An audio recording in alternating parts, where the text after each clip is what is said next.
The pessimist says, the glass is half empty. The optimist says, the glass is half full. And the journalist says, you won't believe what's in the glass. Hi, I'm Georgiana, and I'm glad you're here with me for a new podcast episode. Today we will discuss the different types of journalism we can find in the media. Before you start listening, make sure to get the transcript at speakenglishpodcast.com. It's free. Are you ready? Let's start with the first one. The news. News is a crucial and representative category of informative journalism. It covers recent and intriguing political, sports, cultural, and social events. Objectivity is a vital, but often lacking aspect of news. Ideally, a news story should be impartial and unbiased, but this isn't always true. Brevity is another key aspect of news. A news story should be concise and include only essential data. It should only focus on giving information about the event. A typical news story consists of several parts. Firstly, we have the headline. It has a larger font and expresses the main idea of the news story. It is a short sentence. For example, Georgiana launches a new course. That would be a good headline. Moving on to the lead, it is a kind of summary where fundamentals of the news story are discussed. It serves as a summary, introducing the main aspects of the news story, answering essential questions like what, how, who, where, when, and why.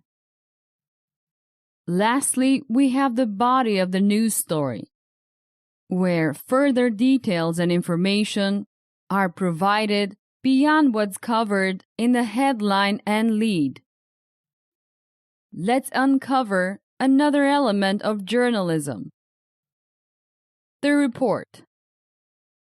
A report is a more detailed news story that provides various data, background information, and opinions from those involved. Unlike news stories, reports can include the writer's opinion, making them somewhat subjective. Traditionally, reporters often went to the story scene and prepared reports that helped readers understand what was happening. However, in today's technologically driven world, this practice isn't always followed. Some reports are created from the newsroom, relying heavily on internet research. While it reduces costs, it can compromise the report's quality, since journalists aren't physically present at the events. I really like this expression. You have to hit the streets.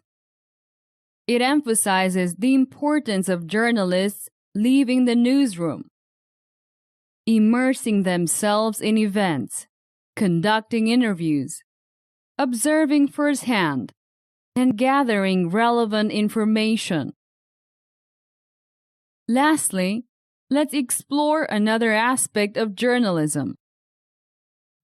The interview. It's a simple yet powerful conversation between a journalist and an interviewee. Journalists often edit interviews, removing less relevant parts. However, this can be controversial, as it alters how readers or listeners perceive the interview. An interview report is another type of interview that includes the questions and answers and details about the interviewee and their surroundings. It may also include relevant biographical information, providing a more complete and in-depth picture of the person. What do you think? Now that you know all this, would you like to become a journalist? One thing is for sure. Today we have learned useful expressions and vocabulary you can use in conversations. Great! Let's continue with a point of view story. I will tell the same story twice, so make sure to focus on the changes.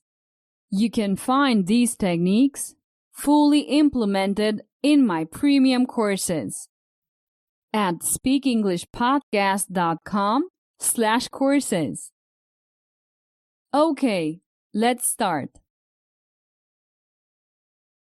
Let's listen to the story in the past tense in the second person singular.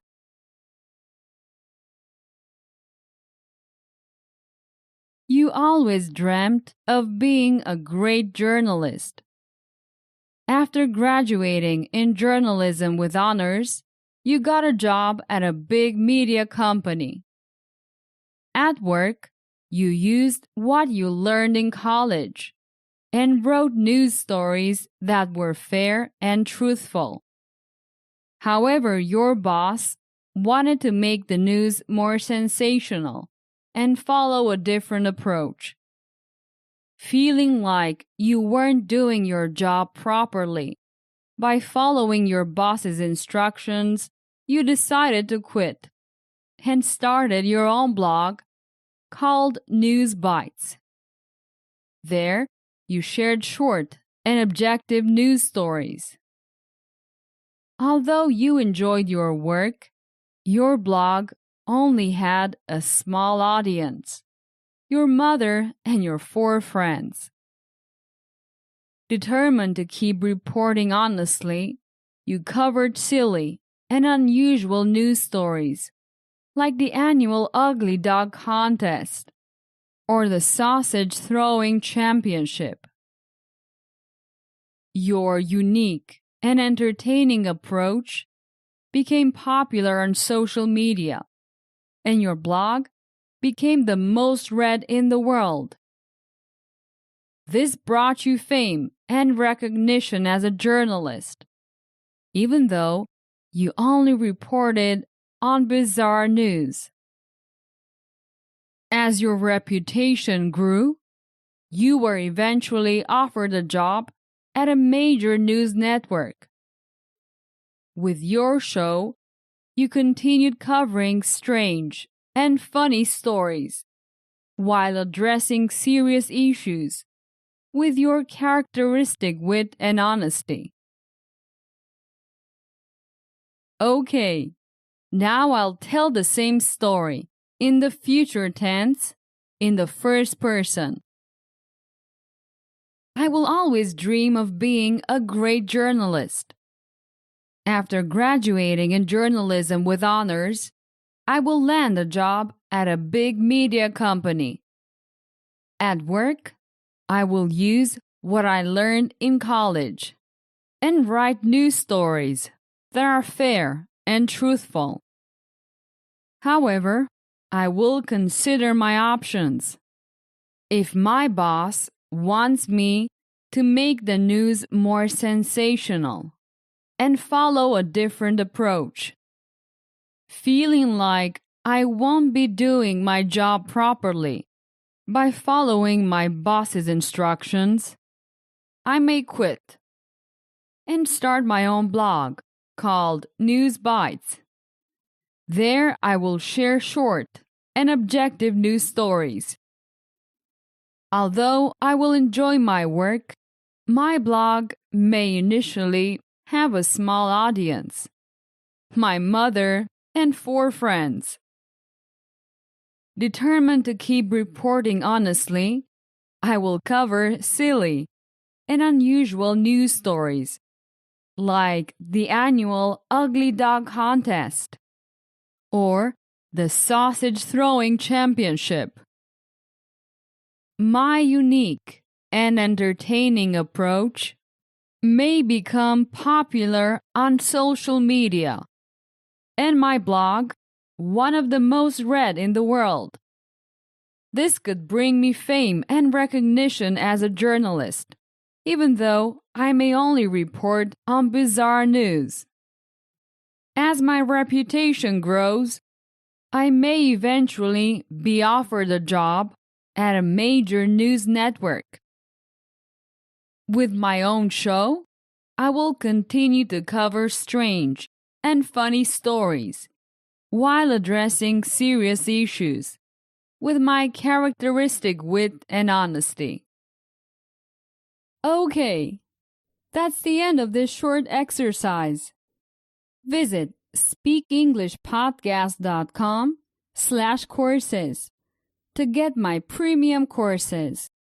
They are designed for learning by listening.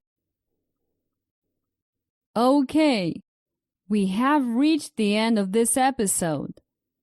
See you soon. Bye-bye. Did you enjoy today's episode? Get the transcript now at speakenglishpodcast.com.